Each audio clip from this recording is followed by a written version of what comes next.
right, today is week 2, mission 4, hooks, and more hooks. I couldn't remember how many hooks he used there. So there's tons of great information on there about hooks. And if you are in Russell's world, which obviously you are now, then you will, if you're listening to his podcast or anything that he says, he's always going to go back to hook, story, offer. So it all starts with the hook. And really it starts even before the hook. You have to think back to who is your perfect avatar. So for me, when I initially went through the One Funnel Away challenge, I wrote a paragraph about my perfect avatar. Who is my dream customer? Who am I selling to? But I'm actually in a challenge for myself right now where I am going through and perfecting my avatar and doing some other things to tweak my funnel. And one of the huge reasons to make sure that your avatar is really crisp and you really know who you're speaking to is that when you make your hooks, you need to really, if you don't know exactly who you're talking to, you're not going to be able to come up with the hooks that are actually going to grab them. So I have gotten my perfect avatar down, like actually it's almost a page long about my perfect avatar. What does she like? What are her greatest fears? What does her typical day look like? What is she looking for? What is she frustrated by? As I went through and did that exercise for my perfect avatar, what I'm doing there is creating hooks. And hooks you can do, they can be hooks based on pain or based on pleasure. So examples of that, for me, my perfect avatar is someone who has yo-yo dieted for her whole life. She is frustrated, feels like she's never going to get it right, and she's tired of being controlled by food. A hook that would focus on her pleasure or on her pain would be, tired of those jeans that don't fit, frustrated with hating to look in the mirror, those types of kind of jabs.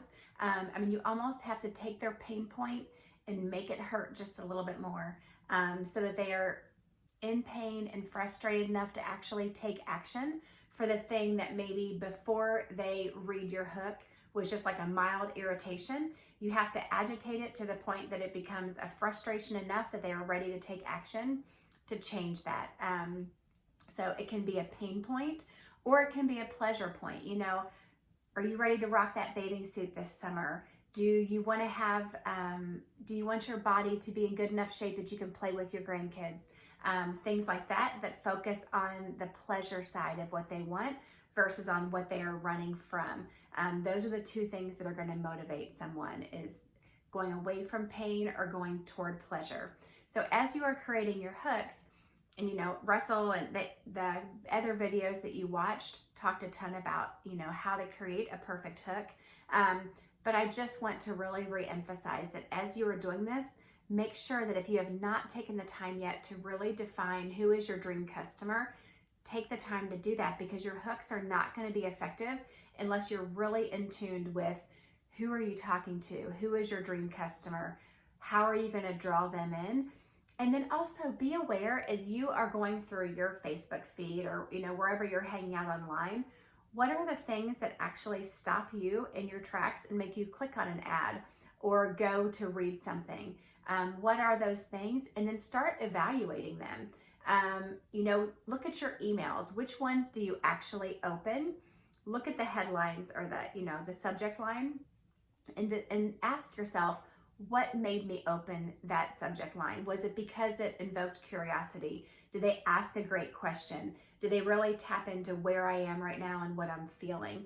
So that has been a huge part of my me figuring out marketing, because I have no background in it. I had no marketing sense when I first started, but I am on many people's email lists, and I now read all the Facebook ads. When a Facebook ad comes up for me, I'm not frustrated by it. I open it and I dissect it and I think, what would that have made me stop? What did they do well? What is drawing me in?